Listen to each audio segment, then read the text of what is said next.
Working for you, good afternoon. Good afternoon, Mr. Leslie Williams and the Prime Minister. Good I afternoon. want to thank you very much for those words that you have just said.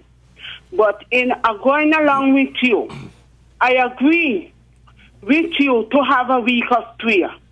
I would also like you to include fasting.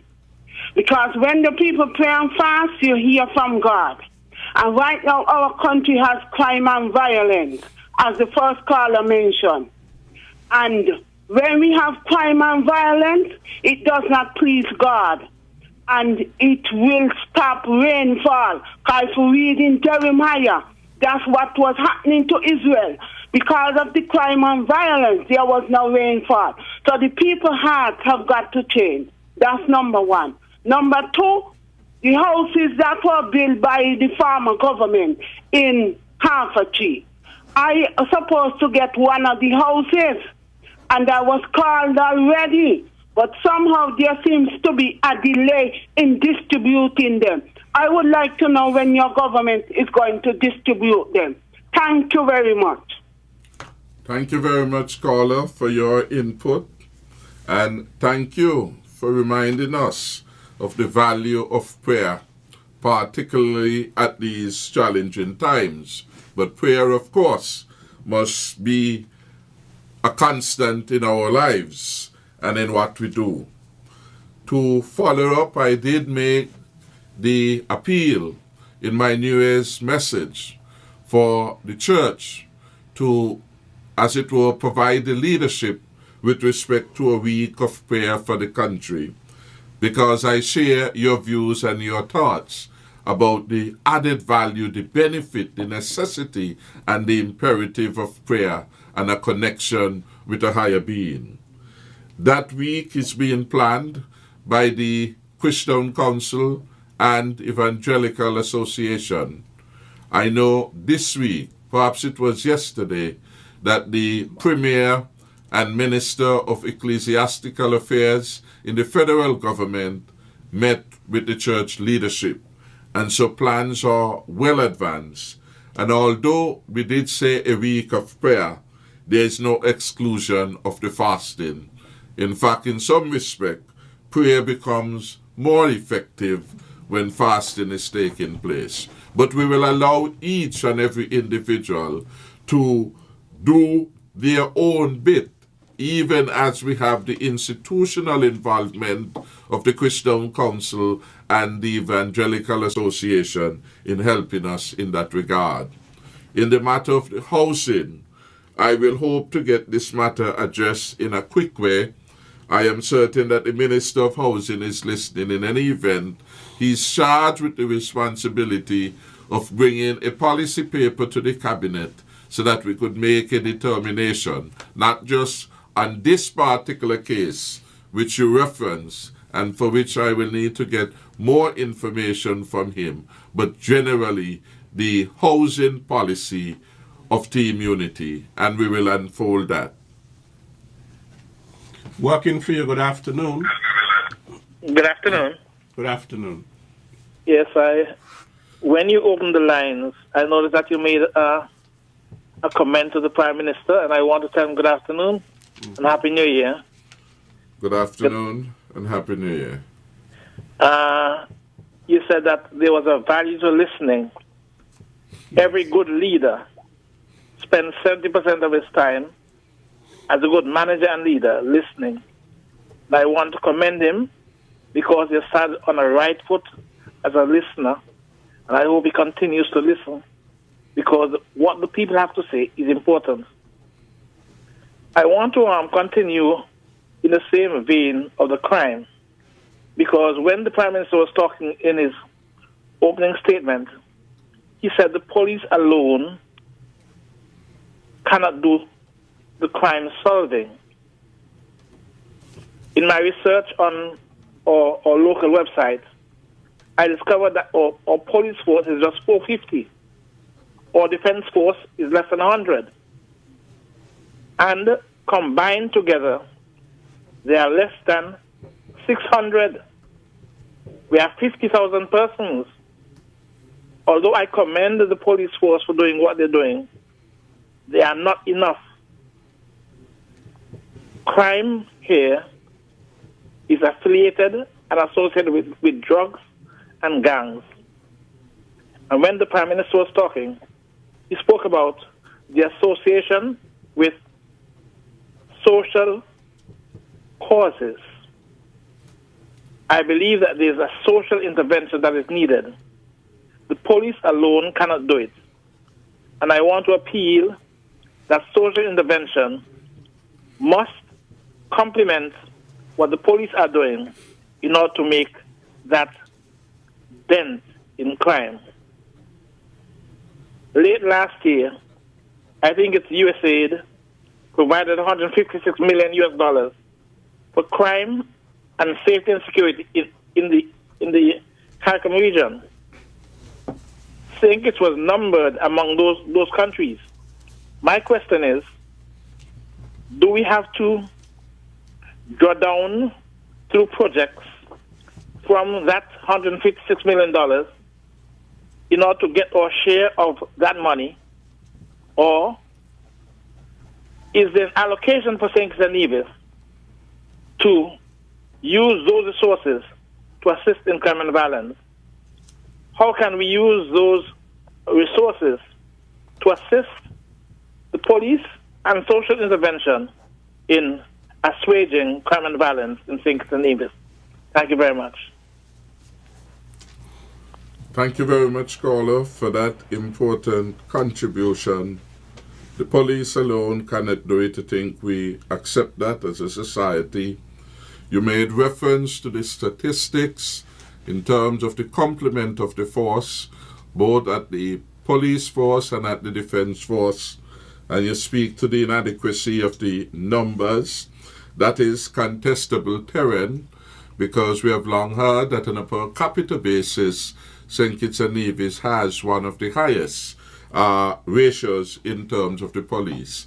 But we have moved beyond that, and we are prepared to provide the additional manpower to the police. And so even as we speak, we have a batch of probably about 30 persons who are in training to become fully fledged member of the police.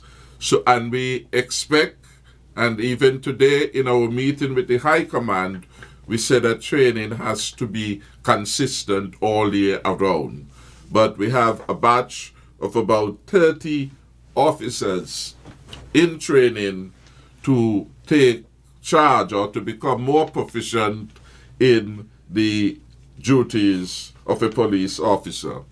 And equally, I'm happy to report that we also have another batch, perhaps 20 plus, in training at the Defense Force, so that we have agreed to provide additional human resource to both the police and to the Army or Defense Force.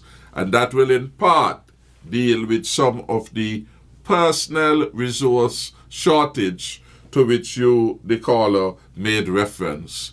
But beyond that, we are also investing in technology, and we are bringing new and different technology to play. We are looking, and I don't want to get into some of the specifics now, too early before they are unfolded, but we have a number of different technologies which we are going to be implementing shortly. Some of the officers are being trained to competently utilize these things, and once they are ready, they are going to be become public knowledge. The CCTV project that we are hoping to expand and to target the hotspots in a matter of priority during the first half of the year. In all of the hotspots, the wish will be that cameras would be available. They will be monitored 24 hours a day, and the intelligence would be preferred. So we will do all that we can to ensure that officers are being trained, that we bring the expertise wherever it is. within the region or beyond to help to ensure that the police and the defense force and any other agency of law and order, that these agencies are all appropriately resourced. That is a commitment which the government makes, and the leadership of the force would say that every time we ask what can we do, what additional resource can be done. Sometimes it is not just the issue of money, as for example required for vehicle.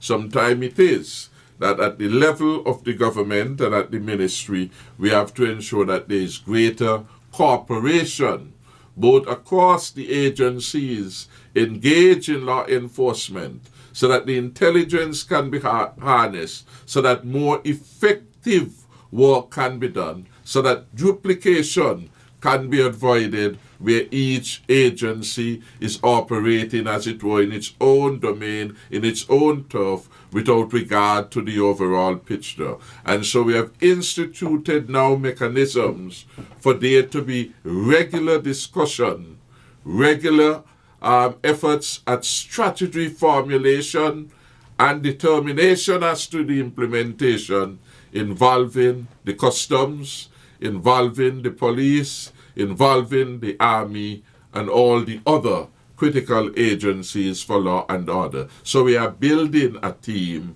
and that of course will take some time, but we are heartened by the progress that we have made and the progress that will come shortly. And as I said, we have invested heavily in bringing in some expert persons who have been around, who understand the challenges of policing and have international and regional experience to help us to mentor those who are there, to provide additional support to what we are doing in St. Kitts and Nevis. Working for you, good afternoon. Greetings, blessed afternoon to my beloved brothers, and a special afternoon to my beloved brother, the Prime Minister. How are you, my brother? I am good today. Thank you very much for calling. Okay, brother, man, we gotta put an end to this madness, this craziness. Too many of our young brothers are dying. My beloved Prime Minister, I know I'm not blaming you or the administration. You all are doing a great job, but we must get a handle and put an end to this madness, this homicide, where it is just ridiculous. One homicide is too many, my beloved brother, too many. And we got to step up, both civilians got to work with the police, and the police must not see civilians as adversary and vice versa. We must work together. My beloved brother, I'm here in New York, living in New York, but my heart is always in St. Kitts and Nevis. We must do that, my beloved brother, because while our young men are dying, I know some sisters too, but very little. That's our future going down the drain. We cannot afford to do that, my beloved brother. I know you and your administration is doing your utmost best, but civilians must.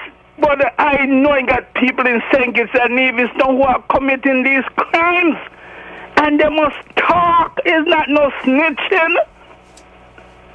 It's to keep our country and let our country live in peace and love and harmony. We can't be some war-torn country that every week is some shooting, robberies, and homicides. My beloved brother, I know, and I'm depending on you and your administration to do the utmost best to bring this madness to an end. Now, my beloved brother, as you know, brother, I spoke to you before. I know your voice, this unique voice, my beloved brother. I would like to see you. I know you got to help the entire federation, but you know the People's Republic of Diabet, that's my phrase. That's why I choose to call it. Anybody could call it Diabet or whatever, but I call it the People's Republic of Diabet, the forgotten town, my brother. And I would like to see some housing go up over there, my beloved brother. That population need to be revitalized, my beloved. You got to help the fishermen over there, brother. Help the young brothers with agriculture and other employment, my beloved brother. I'm not saying to neglect the other parts of St. Kitts and Nevis, but my brother, you know that town been neglected for years and years and years. And the time has come, my beloved brother, to do something like Kansas pasture, one of the best pasture in this federation. Look at it, my beloved brother, being abandoned, neglected for years and years, my beloved brother. And you know, I talk to Brother Patrick, my beloved brother. I mean, he tell me something going to be done. I don't know how soon, my beloved brother. But I am counting on you, brother, to help the people of Deep Bay, my beloved brother. Okay, sooner than later. Keep up the great works. Have a blessed day, the entire federation, especially you and your administration, my beloved brother. One love. Thank you very much. One love. And it's just to acknowledge that you're on point with the several commentaries that you made. For example, that one homicide is one too many. And that is the approach that we in the government take. That is the approach that we urge the law enforcement agencies to take. But most importantly, every individual in St. Kitts must come to believe that. Because once you believe that, then you take the necessary action. Once you believe that, then the advice you gave that when you see a crime that you have a duty to report it, those things become so much easier to do. Once you believe that one homicide is one too many, then it's easier for civilian to cooperate with police and police to cooperate with civilian, because we need each other to resolve the problem that has for long plagued St. Kitts and Nevis. I could give the commitment that certainly it will be a fresh start for the neglected communities. And you mentioned Deep Bay.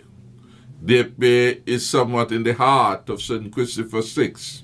Like you, I share the view that Deep Bay wasn't well taken care of, that there is too much evidence of the neglect, and the fishermen in particular, they got a raw deal.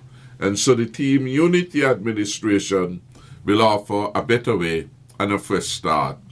The housing program, I acknowledge, we will want to unfold that within the next month or so, and I will ensure that the Ministry of Housing move with deliberate speed and thoughtfulness to ensure that we are in a position to meet that particular time frame.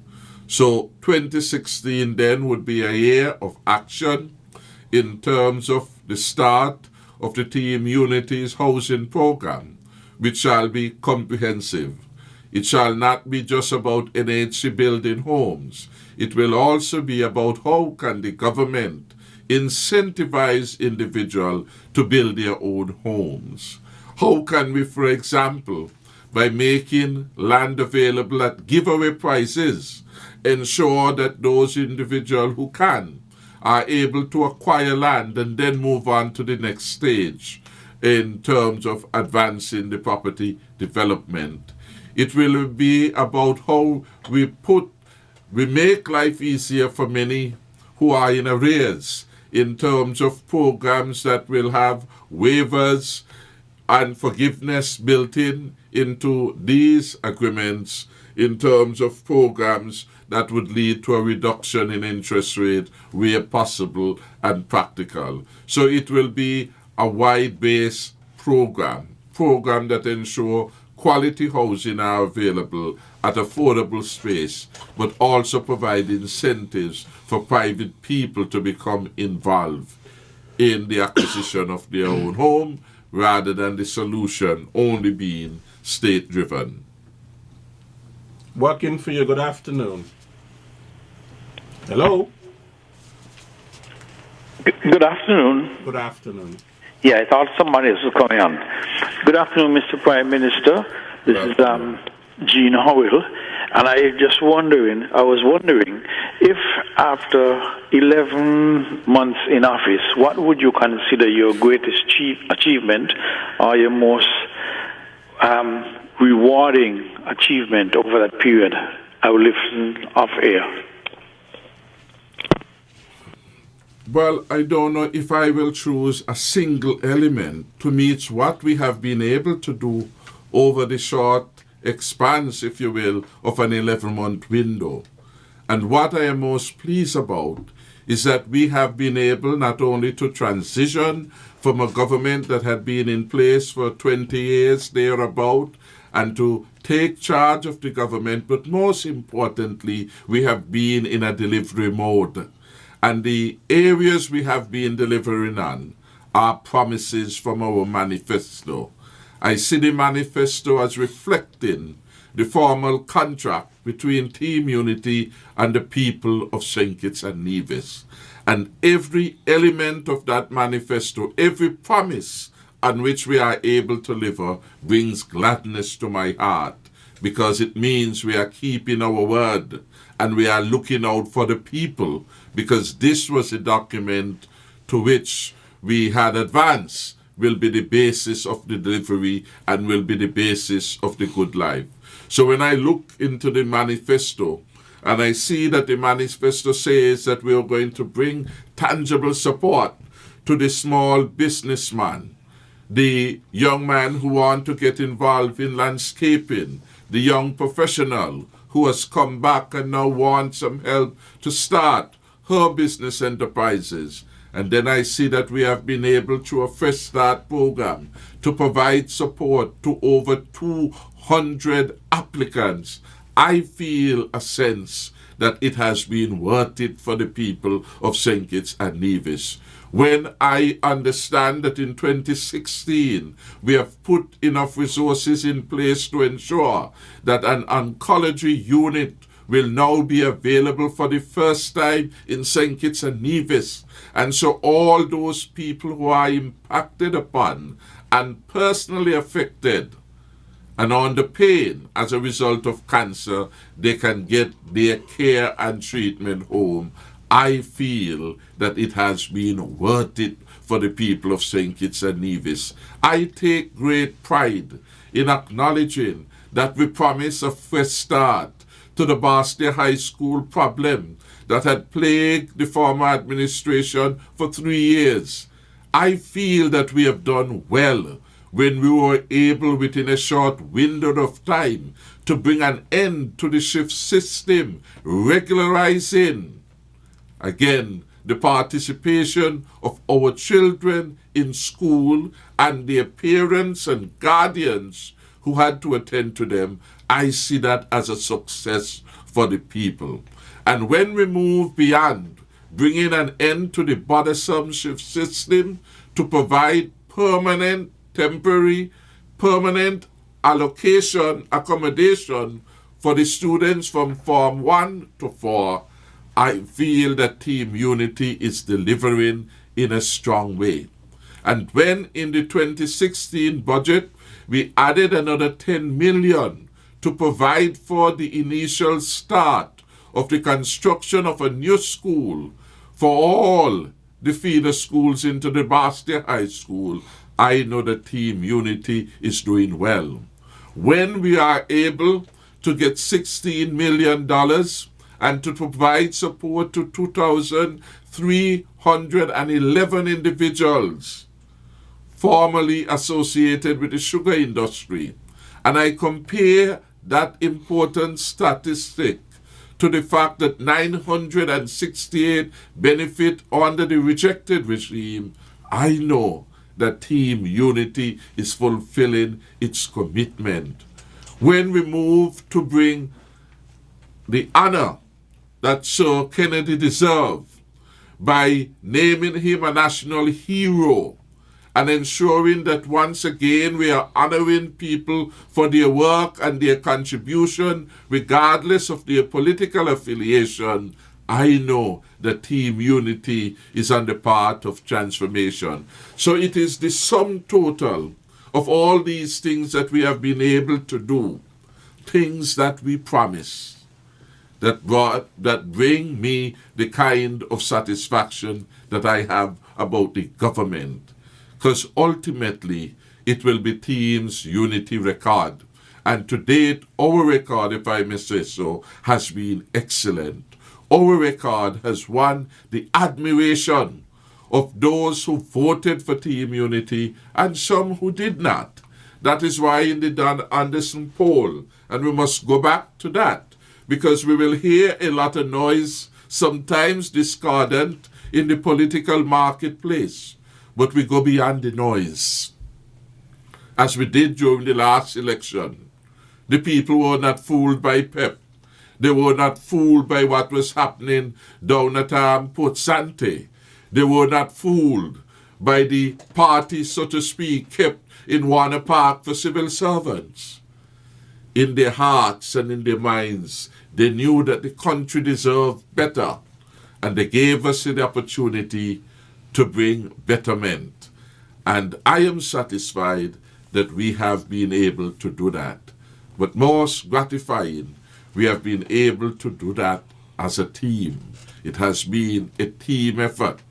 And I am satisfied that if we continue working together, keeping faith with the people, that the people will get the best 5 years they have ever had under any government.